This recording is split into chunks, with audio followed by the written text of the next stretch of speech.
तुम ऐसे दूल्हा बन के जाइयो, कोई बिटिया तुम्हें संग ब्याह नहीं करे नगर में तो तुम बजाए दे जो तो सुनी की तरह बन जाओ दूल्हा। काहे तुम नक कटवावे को ठाड़े भाई। बोले बाबा बोले जब बताओ तुम हमें ब्याह करवावे का जे लेवाए चलियो या नहीं। देवी देवता बोले चलो ब्याह होइए नहीं तो व्यवस्था बनिए ना तो राक्षस मारो नहीं जाइए, ब्याह तो जरूर ही करने जाने है। तो बोले बाबा बोले तुरप न लगाओ, हम जैसे जा रहे तैसे ही मुझे जान दे। हाँ जैसे बने दूल्हा वैसे ही मुझे बनो रान दे। अब देवी देवता बोले नहीं मान रही हो तो भैया तुम्हारी जैसी मर्जी चलो। बोले बाबा तैयार भाई दूल्हा बने। अब महाराज ध्यान रखना कि भूत प्रेतों ने देखा क्या बोले बाबा बारात लेके जा रहे तो जितने भूत प्रेत रहे सो सब आए कैलाश पर्वत पे। और कैलाश पर्वत पे आए करने भोले बाबा से कहीं कौन जा रहे दूल्हा बन के। बोले हम जा रहे बारात लेके। कहाँ हिमाचल लग रही है, वो नहीं लिवा चलियो। भोले बाबा बोले तुम्हें तो जरूर ही लिवा चले, तुम मेरी पहली सेना। अब देवी देवता कहने लगे महाराज एक तो तुम ऐसे दूल्हा बने, अब तुम इन भूतनों को लेके चले जाइयो। तो महाराज देखो मेरी बात मानो, काहे तुम नक कटवाए को ठाड़े भाई हो, तुम इन भूतन को न लेवाए जाओ। एक बार शादी करके तुम कैलाश पर्वत पे आए जाओ और फिर बाद में बेशक तुम इन भूतन को ससुराल में ही परा रही हो, में कोई दिक्कत नहीं, लेकिन आज न लेवाए जाओ। बोले बाबा बोले ना भूतन की सेना को तो लेवाए की जगह जे ना गए तो व्यवस्था बनेगी नहीं। अब देखो अब भूतों प्रेत कैसे आते मैया, कऊ को सर है तो शरीर नहीं, शरीर है तो सर नहीं, हाथ है तो पैर नहीं, पैर है तो हाथ नहीं, ऐसे भूत प्रेत कोई भांग पिए कोई कछु करे। और एक चीज और हमने देखी है बरायतन में दादा, ये बात आपको पता होगी कि जोलो बरायत में 2-4 पीवे वाले न है तो बरायत तो शोभा नहीं दे रहे। हाँ ये चीज हमने देखी है कि बरात में 2-4 न हो में पीवे वाले तो बरात अच्छी नहीं लगा। और देखो बरात में तुम कितने वीआईपी लोगन को ले जाइयो जिनने कभू न पी होवे उन्हें तुम ले जाइयो। महाराज बेऊ जाके एक आधे पैग लगाए ले और उनसे पूछो तुमने काय पी तो बेजा कहा तो कोई बात नहीं रोज मौज में तो चल जाते। हाँ यही कहते हैं। लेकिन यहाँ पर एक कवि लिखता है भैया लिखा क्या जंगल मोर के पिता और जेले चोर के बिना भैया सुनी है बरात में दारू खोर के बिना।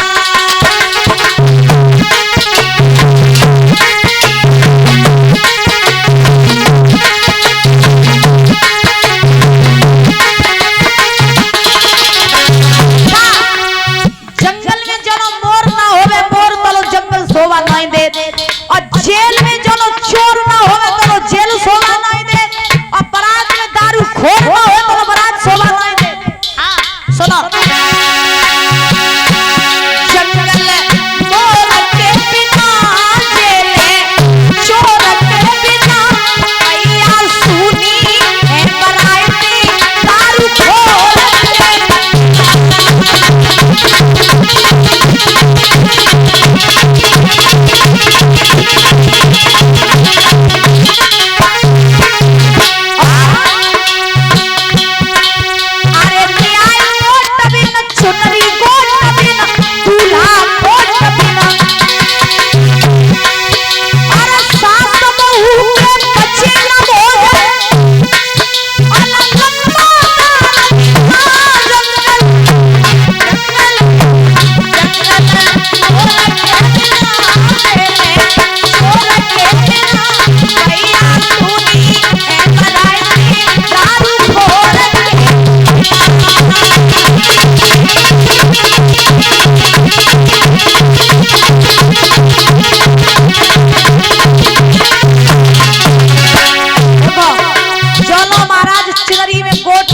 चिलरी अच्छी नहीं लगत। और आज के जमाने में जो लोग दूल्हा कोट पैंट न पहने होवे तो दूल्हा अच्छा नहीं लगत। और जब तक कोट में न्याय ना होवे तो कोट अच्छा नहीं लगत। और जो घर में सास बहू की नेक लड़ाई न हो तो घर ना अच्छा लगत। हाँ सास बहू की नेक आदि खटपट होए वो बहुत जरूरी है। इसीलिए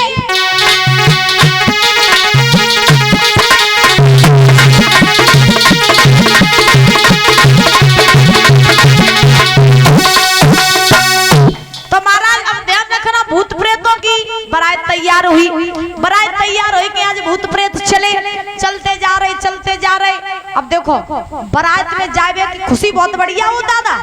हाँ होत के नहीं हो, बारात में जावे खुशी बहुत बढ़िया। अगर तुम जानो कि गांव में तक लड़का की बारात जा रही है तो महाराज अगर लड़का जिन जिन लोगों से भैया तुम चलियो तो जब महाराज बारात में जो जावे काजे तैयार होते हैं तो पूरे दिन बारात की खुशी के मारे अपने पैन में मट्टी नहीं लगन देते। और सवेरे ही महाराज डेंटिंग पेंटिंग करके तैयार हो जाते, कहाँ जाएंगे बारात में जैसे संजा। और जो बारात में जेबे लाए बारात में बेउजात और बारात में नहीं जेबे वाले बेउजात। एक समय की तुम्हें हम बात बताएं, एक दृष्टांत याद आ गया। एक गांव में से लड़का की बारात गई और जब गांव में से लड़का की बारात गई तो गांव में रात एक हतो अंधो आंखें से दिखाई नहीं दे तो एक हतो गंजो। सो महाराज अब देखो वे दोनों जब चले गांव से लड़का की बारात गई तो अंधे गंजे ने कई बारात में हम जाइए। अंधे भैया के घर वाले ने रोको कि तुम्हें दिखाई देता नहीं, तुम क्या करे हो जाएगी बारात में। अंधो कान लगो ना जाइए जरूर आऊं। तो अंधे भैया नहीं माने और जब नहीं माने तो बारात में महाराज चलवे का तैयार हुए। बारात चलती गई बारात चलती गई, चलते चलते चलते चलते बारात पहुंची कहाँ, बिटिया के गांव में। अब जब बिटिया गांव में बारात पहुंची तो पहुंचने के बाद में दादा हुआ ऐसा के लड़के का पहले हुआ द्वारचार। द्वारचार जानते हो हैं? द्वारचार किसे कहते हैं? का हो टीका। हाँ टीका हो तो सही कहते हैं द्वारचार।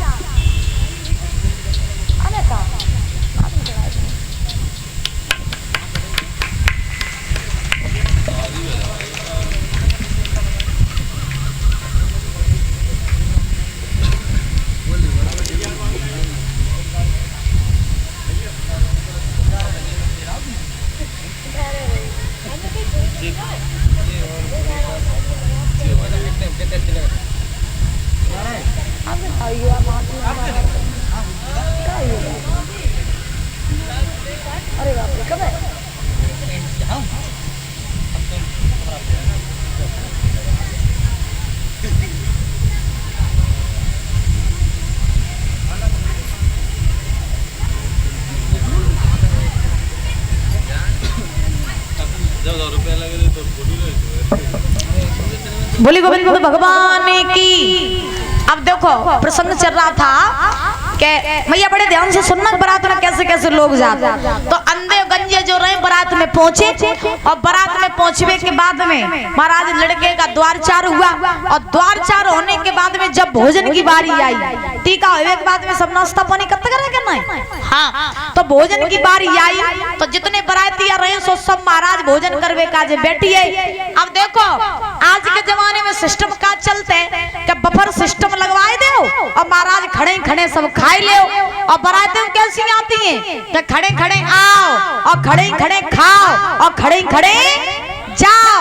आज की ऐसी बारातें आती। और पहले के जमाने में बुजुर्गों तो आए जमाने में जब बारातें जाती करती और जब भोजन की बारी आती थी तो ऐसी मेटी बिछाए के नहीं पे भोजन किया जाता था कि नहीं। ये मेटी बिछा दो परीक्षक जी, एक तरफ इधर मुंह कर लेते लोग, एक तरफ इधर मुंह कर लेते। अब बारात गई भोजन की बारी आई तो सारे बारातियां भोजन करने के लिए बैठ गए। अब जब भोजन करने के लिए सारे बारातियां बैठे तो अंधे और गंजे जो रहे सो पीठ से पीठ लगाए के दोनों बैठिए। एक ने इधर मुंह कर लिया, एक ने इधर मुंह कर लिया। अब जब दोनों पीठ से पीठ लगाए के बैठे सबके ढेंगा पत्तलें डारी गई। और जब पत्तलें सबके ढेंगा डारी गई तो मैया जब पत्तल डालवे की देर नहीं भाई सो ऐसी सीजन रहे महाराज सो आंधी को झोंका और जो आंधी को झोंका सो सबकी पत्तलें उड़ के कुन्नों में लग गई जाएगी। अब जिन्हें जिन्हें दिखाई देता तो वे सब अपनी अपनी पत्तलें उठाए के ले आए और ले आए के महाराज बैठिए। अंधे भैया को दिखाई नहीं दे रहा तो सो अंधे अपनी पत्तल टटोए रहे कि मेरी पत्तल कहाँ गई। गंजे को दया आई गई कि हाय है तो मेरी गांव के दिखाई ने देत नहीं तो लाल जी ने हम पत्तल उठाए के दे दे। गोविंद सिंह यादव 100 रुपए भैया जी दिल्ली से आए हुए हैं, इनकी तरफ से बहुत बहुत धन्यवाद है। तो ध्यान रखना